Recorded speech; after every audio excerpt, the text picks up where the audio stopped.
She was tied to a tree, nothing in her hand, no hope left for survival. But instead of barking or fighting, she looked into the eyes of a baby and begged. Some stories make you smile, some make you cry. But this one will change the way you look at animals forever. Before I show you what this brave mother dog did next, can I ask you something small? If you believe no animal should be abandoned, and that a mother's love, whether human or not, is one of the most powerful forces in the world, then please tap that subscribe button. Most people scroll past stories like this, but your one click could help this message reach someone who needs to be reminded of the goodness still left in the world. It starts in a forgotten corner of the forest, where a mother dog, abandoned and chained, wasn't trying to escape. She was trying to save something far more precious, and the heartbreaking truth behind her silent plea will haunt you. The morning had started like any other, cold, quiet, a little foggy, but peaceful. The kind of morning where the world feels paused, like it's holding its breath. The forest was still, almost too still. Trees loomed high above, their thick trunks soaking in the silence. Dry leaves coated the ground like a worn-out blanket, crunching under every step, but not loud enough to break the stillness completely. Ryan and Emily had decided to take a break from their chaotic routine. New parents to a 1-year-old baby girl named Lily. They were exhausted, the kind of exhausted that didn't go away with sleep. Between the late-night cries, the teething, the diaper changes, and Emily's return to part-time work, they hadn't had a moment for themselves in months. This trip wasn't luxurious, just a quick hike, a breath of fresh air, and a little time to disconnect from screens, bottles, and the endless pile of laundry. It wasn't about adventure, it was about survival, emotional survival. They loaded up the car that morning, packed a simple lunch, water bottles, and baby snacks. Lily's carrier sat in the back seat, her tiny pink shoes kicking the seat behind her. She was in a good mood.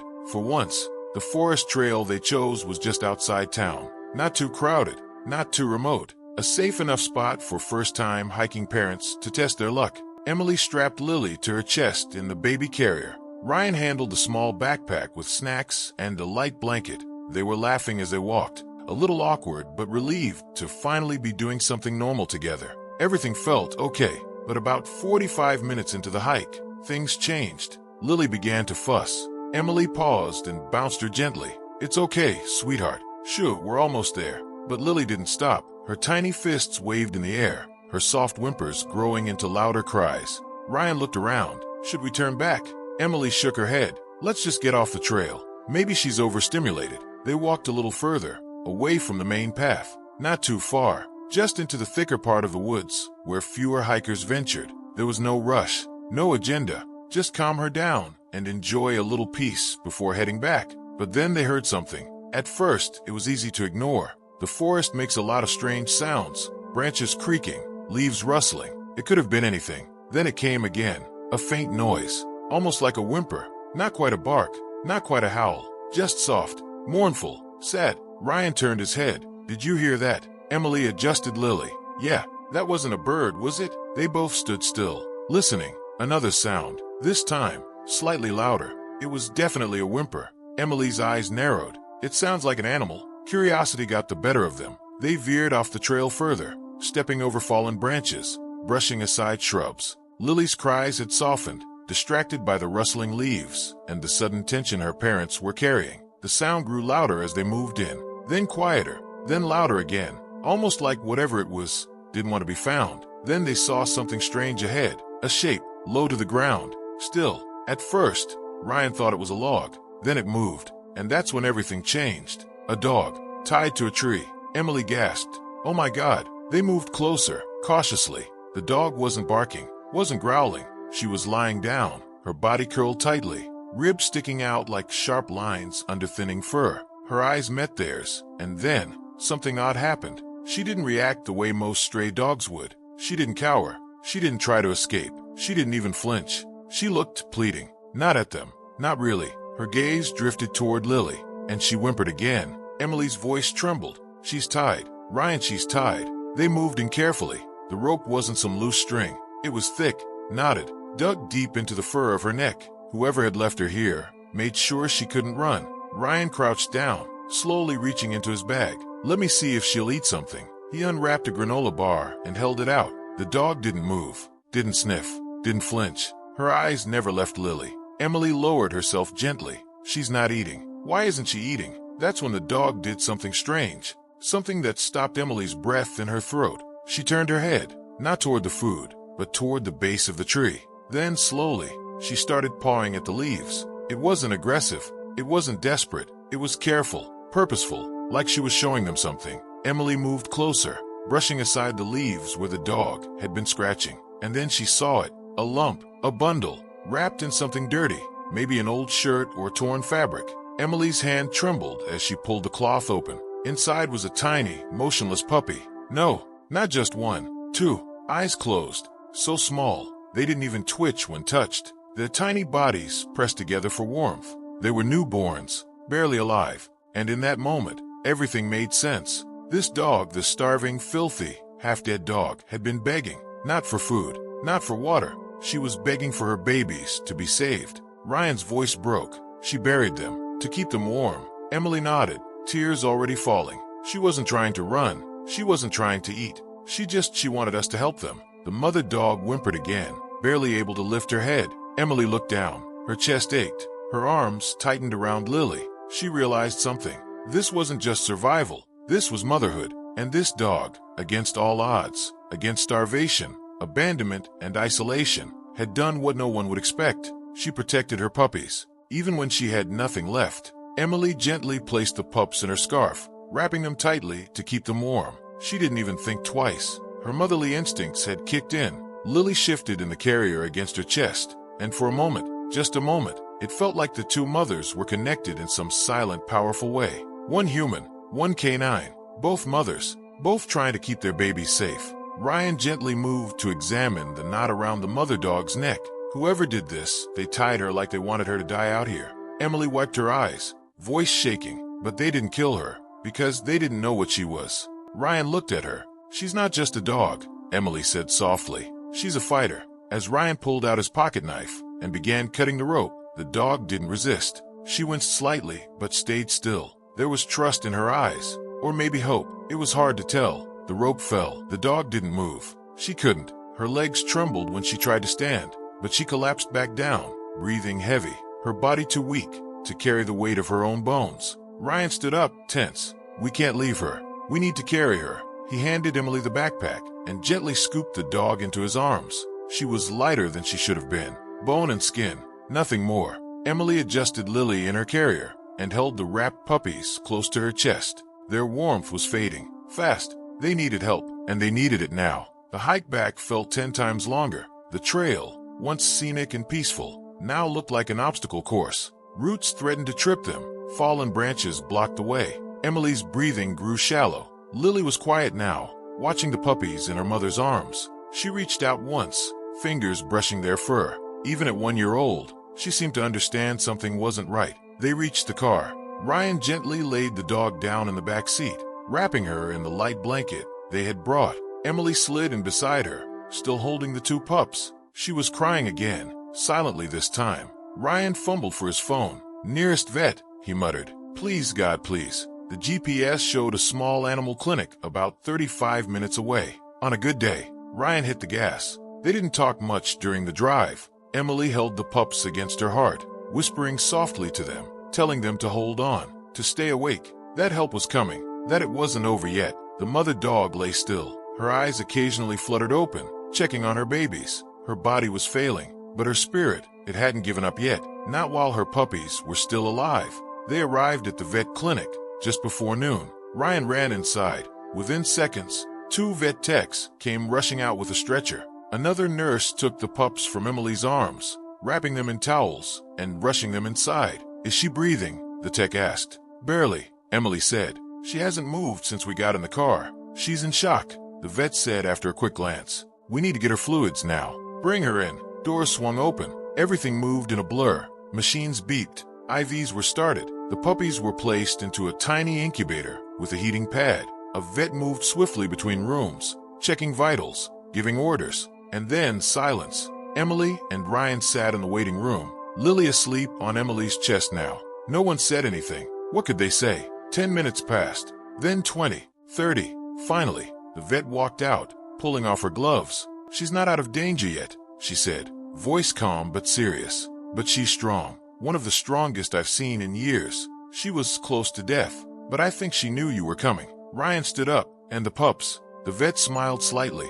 Both are alive. Weak, but alive. We're doing everything we can. Emily blinked, her eyes brimming with tears again. She buried them under the leaves. To keep them warm, she covered them. The vet nodded. Dogs are smarter than we give them credit for. But this wasn't just instinct. This was love. Real love. They visited the clinic every day that week.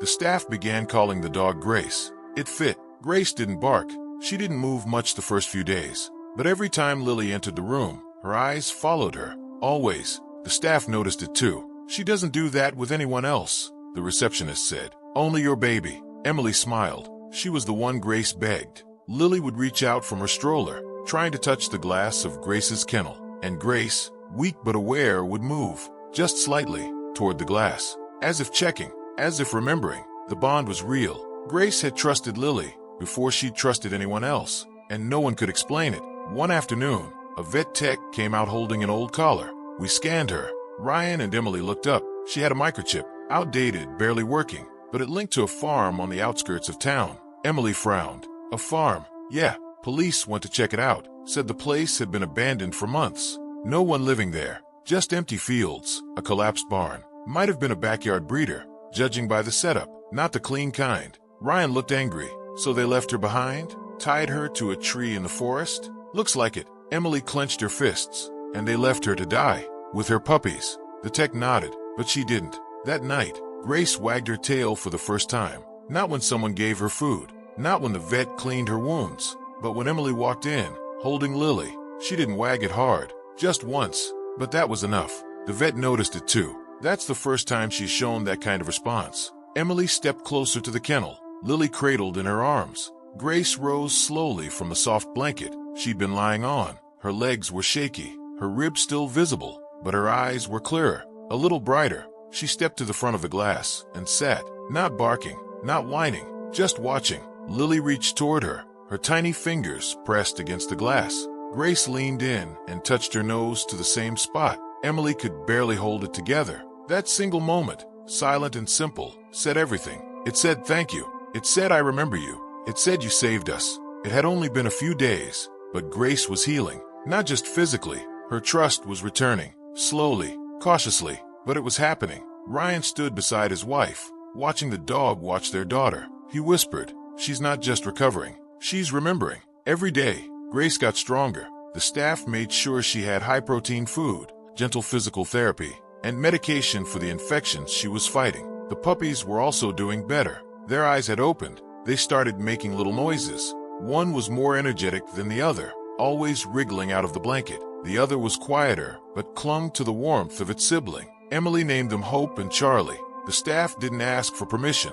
It just felt right. Hope was the energetic one. Charlie was the quiet fighter. It had now been 10 days since Ryan and Emily found them. The vet said they could go home in a few more days if they had a foster plan. That night, while driving home, Emily turned to Ryan. "I don't think I can let them go." Ryan glanced at her. "The puppies?" "No, Grace, all of them." He was quiet for a while. The road was dark, lit only by their headlights. Then he said, "Yeah, I don't think I can either." But the story wasn't over yet. 2 days later, Grace collapsed in her kennel. The vet called immediately. She had spiked a fever overnight. Her breathing was shallow again. Something wasn't right. Tests showed an internal infection they hadn't caught, possibly from a tick-borne disease or an untreated wound. "She needs emergency antibiotics," the vet said. "We're doing everything we can." Ryan and Emily rushed to the clinic, Lily bundled in Emily's arms, her blanket clutched tight. When they got there, Grace was hooked to machines again. She was lying on her side,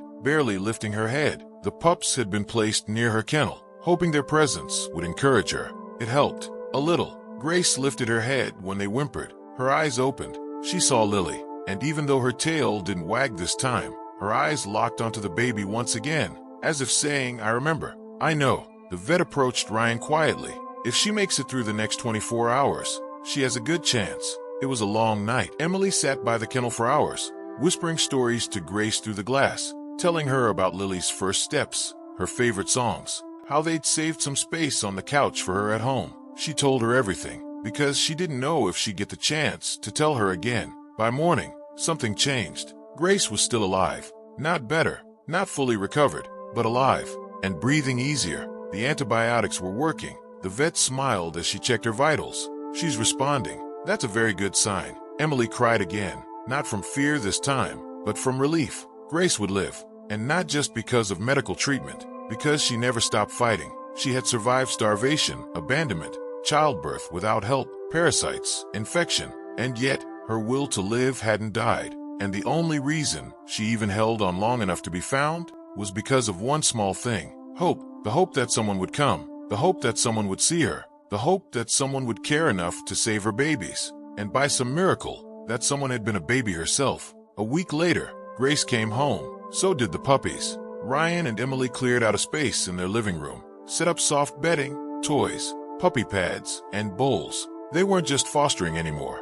They were adopting. Grace was still quiet, still unsure of some things. But when Lily sat beside her and gently rested her tiny hand on Grace's paw, everything changed. She leaned in, nuzzled her softly. Lily giggled, and for the first time since they met, Grace licked her cheek. It wasn't a big gesture, but it meant everything. Over the weeks that followed, Grace gained weight. Her coat started to shine again. Her eyes grew brighter. She'd follow Lily around the house slowly, always nearby, like a silent guardian. Hope and Charlie were playful and loud, tugging on socks, chasing each other under the coffee table, falling asleep in ridiculous positions. Ryan would often just sit and watch them, and every time, he'd think about that day in the forest, how close they were to missing them, how close Grace had come to death, how everything had nearly gone a completely different way. But it didn't, because something greater was at work that day. Not luck, not timing, but love, pure, desperate, motherly love. One afternoon, Ryan asked Emily something strange. "Do you ever think," he said, "that Grace somehow knew?" Emily looked up from her tea. Knew what? That we'd help her. That Lily would help her. Emily smiled. "I think she didn't know for sure, but I think she hoped. And that's the thing. Grace didn't cry for herself. She cried for her puppies. She didn't try to bite or break free. She waited, starving, alone, tied to a tree in the cold, because she believed that if she could just hold on a little longer, someone would come. And when she saw a baby, carried in her mother's arms through the trees, she saw something familiar, a bond, a life, something worth trusting. And she begged, not with sound, but with eyes, with pain, with love. And someone answered that call. Ryan had brought home a medium-sized crate and turned their laundry room into a cozy recovery space for Grace and her pups. They didn't want her to feel like she was in a cage again, so they left the door open. Soft blankets, a heating pad, and calming music played quietly in the background. Emily placed Lily's old baby monitor in the corner so she could keep an eye on them at night. And every night, without fail, Grace would gently curl around Hope and Charlie, her body now strong enough to keep them close, her breathing steady. She was healing, but healing didn't mean forgetting. Some nights, Emily would walk past the laundry room and see Grace sitting upright, staring blankly at the wall. Her ears would twitch at the smallest sound. Her body remained tense until she heard Lily's soft snore from the nursery down the hall. Then she'd lie back down, like she needed to know that the baby, the one who had seen her, the one she had begged, was still there, still alive, still safe. It wasn't just Lily that Grace formed a connection with. Ryan began noticing how Grace would follow him into the kitchen, stopping at the threshold like she was unsure if she was allowed in. She never begged for food, never jumped or barked, but she'd sit quietly, eyes locked on him, like she was waiting for permission. Ryan started leaving bits of cooked chicken or boiled eggs in her bowl. "You've earned it," he'd whisper. But Grace didn't eat right away. She'd walk over slowly, sniff the food, then look back at Ryan as if asking again, "Really? For me?" She was learning trust, but it didn't come easy. Emily noticed something different. Whenever Lily cried, really cried, not just a fussy whimper, Grace would panic. The first time it happened, Emily was changing Lily's diaper in the nursery. Lily screamed, unusually loud. Grace, who had been dozing off in the living room, leaped to her feet and sprinted down the hallway. Emily turned in shock as the dog appeared in the doorway, panting, eyes wide, body shaking. She was looking at Lily. Emily held her breath. "It's okay, Grace. She's okay." Grace inched forward, her nose reaching up to the side of the changing table. Lily had stopped crying. Grace let out a soft whine and sat down. She stayed there until Emily finished, then followed them back to the living room like a shadow. From then on, it became a pattern. Lily cried. Grace came running. Sometimes Emily joked, You've got yourself a furry babysitter, huh? But deep down, she knew this wasn't just animal behavior. It was something else, something maternal, something that didn't fade just because the puppies were nursing and safe. Grace had bonded with Lily in a way no one could explain, and Lily, still too young to talk, somehow understood it too. She would reach out to Grace with a smile, hold her tiny palm to the dog's nose, and laugh when Grace licked her fingers. One evening, Ryan was sorting through mail when he came across an envelope. No return address. Inside was a typed letter. We heard you found a dog. She wasn't supposed to survive. She was a burden. We left her where no one would find her. Don't try to trace this. No signature, no stamp, just a message. Cold, heartless. Ryan sat down hard. His fingers tightened around the paper. They'd known Grace was tied to that tree with her newborns. They knew she was helpless, and they didn't care. Emily was furious. She wanted to go to the police, but there was nothing to track.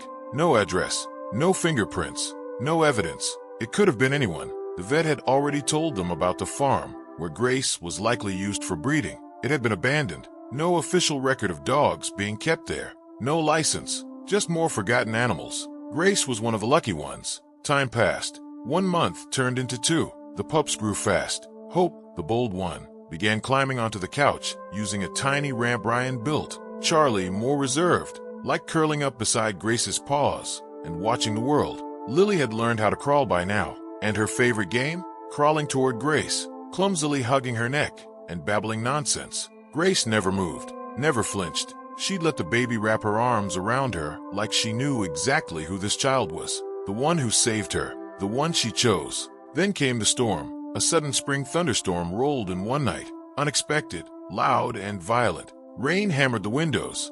Thunder cracked above like the sky was being torn in half. Grace panicked. She began pacing, whining, scratching the floor. Her whole body trembled. Emily tried to calm her, but nothing worked. Ryan had to carry her into the living room where the rest of the family had gathered. Lily was scared too, clinging to her mom. That's when it happened. Grace, shaking like a leaf, crawled toward Lily and placed her head in the baby's lap. And then, only then, she stopped trembling. The thunder continued outside, but inside Grace was calm because she wasn't alone anymore. She wasn't abandoned. She wasn't tied up and forgotten. She was loved. Later that week, Ryan posted Grace's story online. A photo of her curled around her puppies, another with Lily hugging her. He didn't expect it to go viral, but it did. People all over the world started sharing the post. Thousands of comments poured in. I cried reading this. This is what love looks like. Dogs like Grace are angels. They received messages from shelters, animal lovers, even other parents saying the same thing. Thank you for not looking away.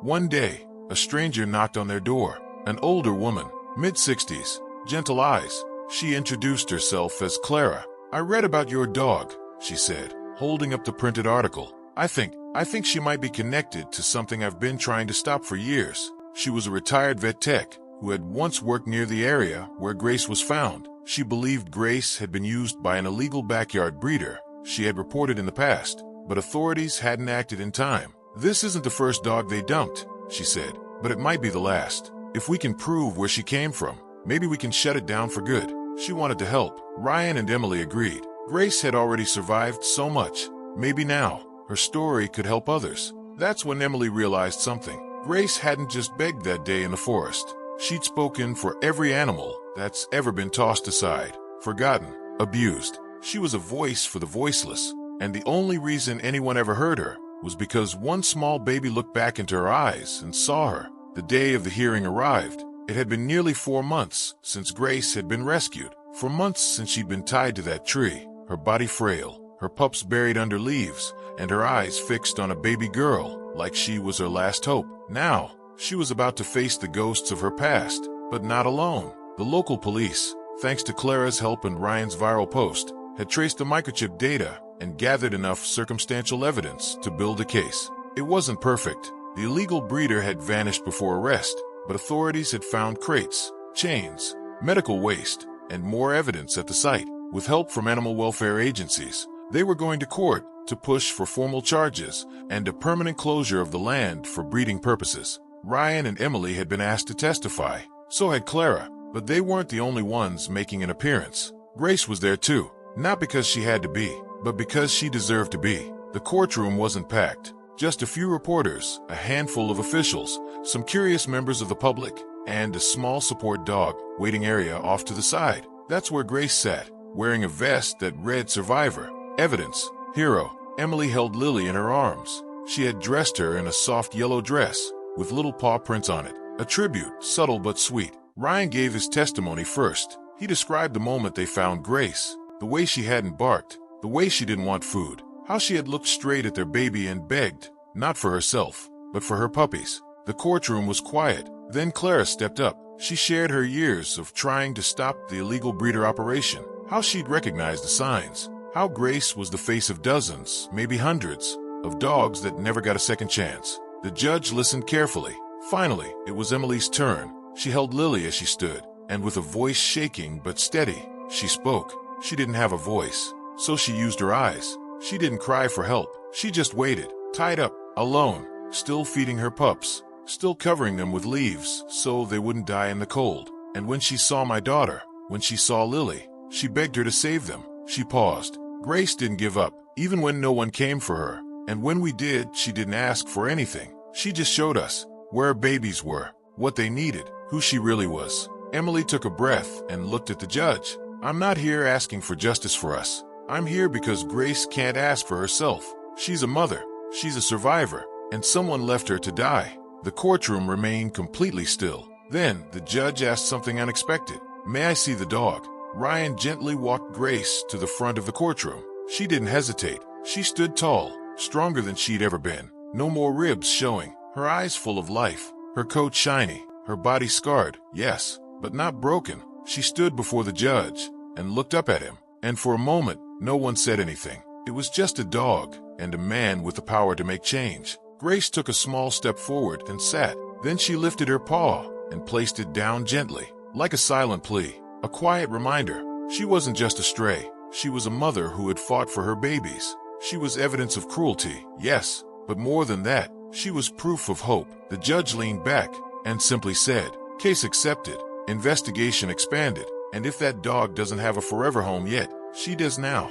Emily whispered, smiling through tears. She already does. That night, when they got home, the house felt different, lighter, safer, full. Hope and Charlie chased each other through the kitchen. Lily clapped and squealed with laughter. Grace followed her like always, her tail swishing gently, calmly. There was no panic anymore, no tension in her body, no fear in her eyes. She was home, and she knew it. Ryan sat on the floor and patted his lap. Grace came to him and laid her head there. She saved them, he said softly, and she saved us too. Emily nodded. Sometimes, she whispered, it takes the broken ones to show us how to heal. Grace never asked for a second chance. She didn't cry out for rescue. She didn't fight the rope or bark into the void of the forest. She just waited, tied to a tree, ribs showing, heartbreaking, but still giving everything she had to protect her newborn pups. She held on with nothing but instinct and the tiniest shred of hope. And somehow, the right person found her. Or maybe it wasn't a person. Maybe it was the baby, the one she looked at in the woods, the one she begged with her eyes, not for food, not for herself, but for the lives of her babies buried under the leaves. That moment changed everything, for Grace, for Lily, for everyone who heard her story, because Grace wasn't just saved. She survived. She came back from the brink of death, raised her pups, helped shut down a cruel operation, and showed the world something we all forget sometimes. That love isn't always loud. Sometimes it's silent. Sometimes it's tied to a tree. Sometimes it's a mother refusing to give up, no matter what. And when we stop, look, and listen, we see that even the quietest cries can echo the loudest truth. Subscribe for more stories that prove animals feel more than we think.